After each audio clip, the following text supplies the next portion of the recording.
ગોંડલમાં 2 દિવસ પહેલા બનેલી હુમલાની ઘટનાએ માત્ર સ્થાનિક રાજકારણ જ નહીં પરંતુ સમગ્ર રાજ્યનું ધ્યાન ખેંચ્યું હતું।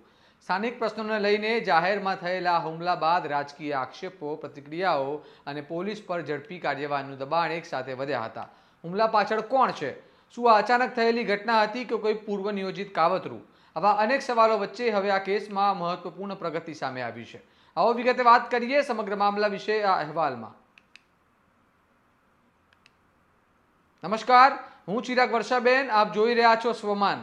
આમ આદમી પાર્ટીના નેતા જિગીસા પટેલ પર ગોંડલના ગોગાબદર રોડ વિસ્તારમાં સ્થાનિક પાણી અને સ્વચ્છતાના પ્રશ્નોને લઈને મુલાકાત દરમિયાન અજાણી મહિલાઓ દ્વારા હુમલો કરવામાં આવ્યો હતો। હુમલામાં જિગીસા પટેલને ઈજાઓ પહોંચતા તેમને તાત્કાલિક સારવાર માટે હોસ્પિટલ ખસેડવામાં આવ્યા હતા। આ ઘટનાના અનુસંધાને તેમણે કેટલાક સ્થાનિક કોર્પોરેટર ઋષિરાજ જાડેજા, જયરાજ જાડેજા તેમજ ગણેશ જાડેજા પર ગંભીર આક્ષેપો કર્યા હતા। ત્યારબાદ પોલીસે અજાણી મહિલાઓ વિરુદ્ધ ગુનો નોંધી તપાસ શરૂ કરી હતી। મામલો ચર્ચામાં આવતા ગોંડલ પોલીસે તપાસ તેજ કરી અને હુમલામાં સંડોવાયેલી 2 મહિલાઓ કૃષ્ણા રાવલ અને યોગિતા વિજુડાની ધરપકડ કરી છે।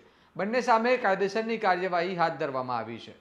પોલીસના જણાવ્યા અનુસાર અન્ય સંડોવાયેલા લોકોની ઓળખ માટે પણ તપાસ ચાલી રહી છે અને વધુ ધરપકડોની શક્યતા નકારી શકાય તેમ નથી। સાંભળવા મામલે પોલીસ અધિકારી શું કહી રહ્યા છે।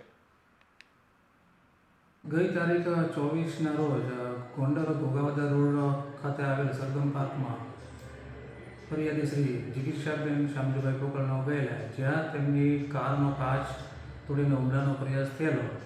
જે અનુસંધાને ફરિયાદી શ્રીની ફરિયાદ લઈ ભારતીય ન્યાય સંહિતાની કલમ 324(2), 125, 115(2) તેમજ 54 મુજબ ગુનો દાખલ કરીને આ ગુનાના કામે આરોપી કૃષ્ણા રાજભાઈ રાવલ તથા એસપી ઉર્ફે દ્રષ્ટિ મહેશભાઈ વિંજોડાની અટક કરી આગળની તપાસ તજવીજ જારી છે। હાલ તપાસનો મુખ્ય મુદ્દો એ છે કે હુમલો પૂર્વ નિયોજિત હતો કે તાત્કાલિક ઉશ્કેરાટમાં આવીને કરવામાં આવ્યો હતો। પોલીસ દ્વારા સીસીટીવી ફૂટેજ, સાક્ષીઓના નિવેદન અને અન્ય પુરાવાઓના આધારે તપાસ આગળ વધારવામાં આવી રહી છે। હવે જોવાનું રહ્યું કે બાકીના આરોપીઓ ક્યારે ઝડપાય છે અને તપાસમાં શું નવા ખુલાસા થાય છે।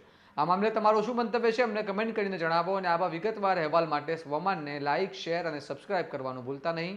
નમસ્કાર।